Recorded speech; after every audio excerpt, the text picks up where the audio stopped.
Hi, I'm Rob, and in this Gems of War video I'm going to show you the scoring system and the team I'm going to use for this world event. Anyway, Monstrous Mess, that is actually where you get the Sea Scavenger from. It's what the last event should have been called, that Crinkle Mess event. That should have been called Monstrous Mess, because that is indeed what it absolutely was. Anyway, Servant of the Seas is the actual event, and in this event you're going to collect monster bait. You have to be a little bit careful how I say that, and treats. And this works as follows. There are 6 battles you can encounter during this event, which are Sea Scavenger, Shocktopus, Kraken, Charybdis, Scylla and Megavore. And the battles cycle through a series of rounds that repeat each time. The first round you will fight either Sea Scavenger or Charybdis. And after winning that battle you will move on to round 2. Round 2 you will fight either Shocktopus or Scylla. After defeating one of them, you will then move on to round 3, and that will contain either a Kraken or Megavore. And you win that battle and you go back to round 1 and repeat. It's as straightforward as that. And basically, Sea Scavenger is worth 8 monster bait. It's got to be careful how I say these things. Shocktopus, 10 monster bait. Kraken is worth 4 monster bait and 5 treats. Charybdis, 4 monster bait and 4 treats. Scylla, 5 monster bait and 5 treats, and Megavore, 6 monster bait and 6 treats. That's a lot of treats and a lot of monster baiting. Anyway, each monster bait is worth 2 points and each treat is worth 5 points. As battles get harder, they will increase the amount of monster bait and treats they give by 25%. So the more you do this, the more monster baiting you get, the better it gets basically. So just monster bait as much as you want. It's going to be good. You're going to get a lot of rewards for continuous monster baiting. Right, so let's look at the team. But just before we look at the team, what you should always do is collect your rewards, because this is a guild based event and your guild may have started first, and ours have started and well away. Flipping heck, feels like we're nearly finished.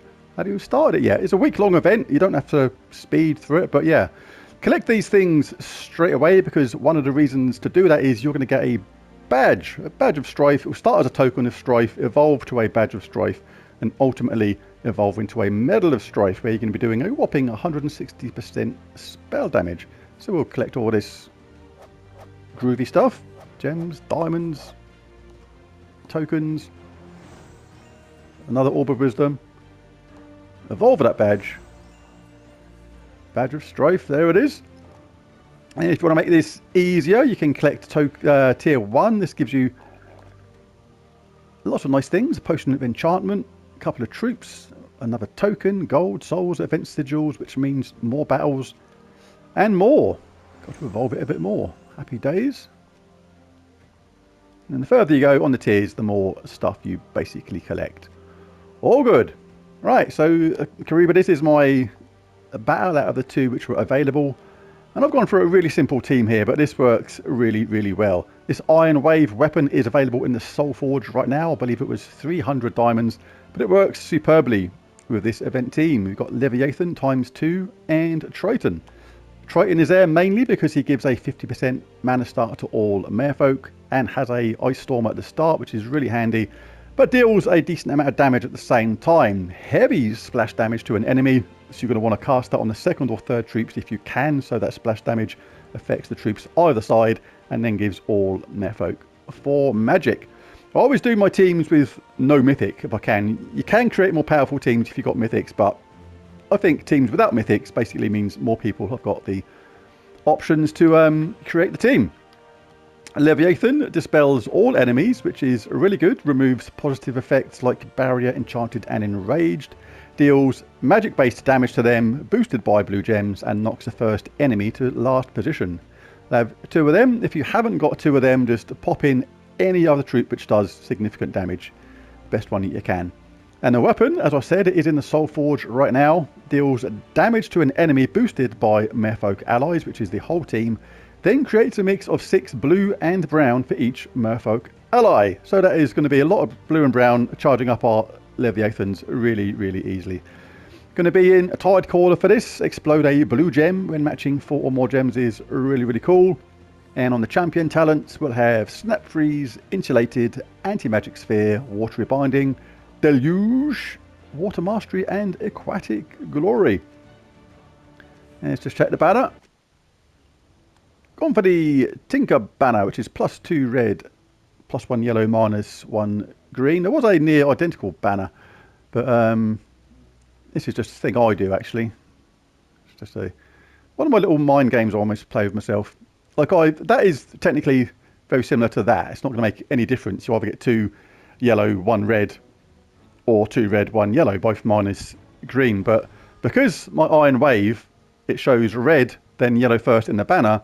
That is a little mind trick I use to just tell myself and remember that 2 is the first colour on the banner, is the one that gives me +2 red. So I don't forget, I don't go collecting yellow when I should have been collecting red. Do you see? Anyway, on with the actual fights themselves. When you get that reminder, don't ignore it. Always say okay. Collect the proper medal set. Don't need a Medal of Army for this. All our team is getting a 50% mana start, so pop on any niches that you can. Find your cheeky little badge of strife. Put it in the middle because it looks neater and tidier. Don't put it on the end because it then looks scruffy, but that's just me being weird. And go into battle. Aye. Alright, so we can get 4 matches. It causes stuff to explode, and then we get mana and one-shot the entire opposition team straight away. Bish bash, you're dead. Right, so I've jumped forward a few battles. I'll just show a few more. We're doing a lot of monster baiting during this, getting treats and monster baiting. It's all good. Get the team charged up, and you can cast this now or have a go with a new weapon, shall I? Why not? Everybody's charged up. Back-to-back casts by Leviathan. Job done, depending upon your magic level. Remember that the medal you get, the token you get, is going to evolve to a medal eventually. You're going to get more and more powerful during the week as that evolves. So the team just gets more powerful. Doing absolutely plenty of damage. Yeah, both up. 2 casts of this for me is enough.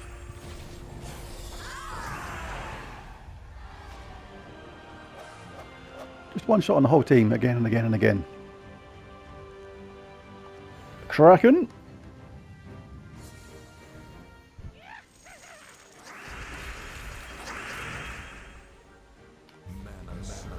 That'll do.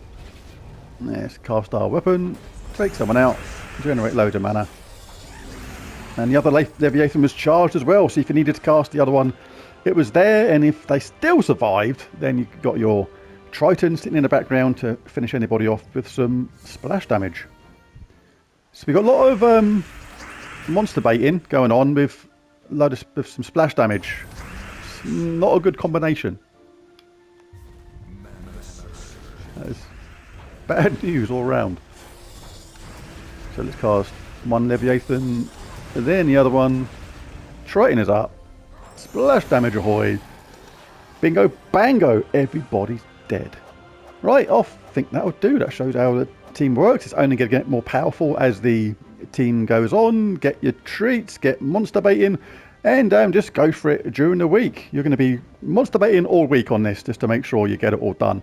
Right, there's the video. There it is. If you enjoyed the video, be sure to click that like and subscribe button. It really does help. But most of all, thanks for watching, and I'll catch you again next time. Bye for now.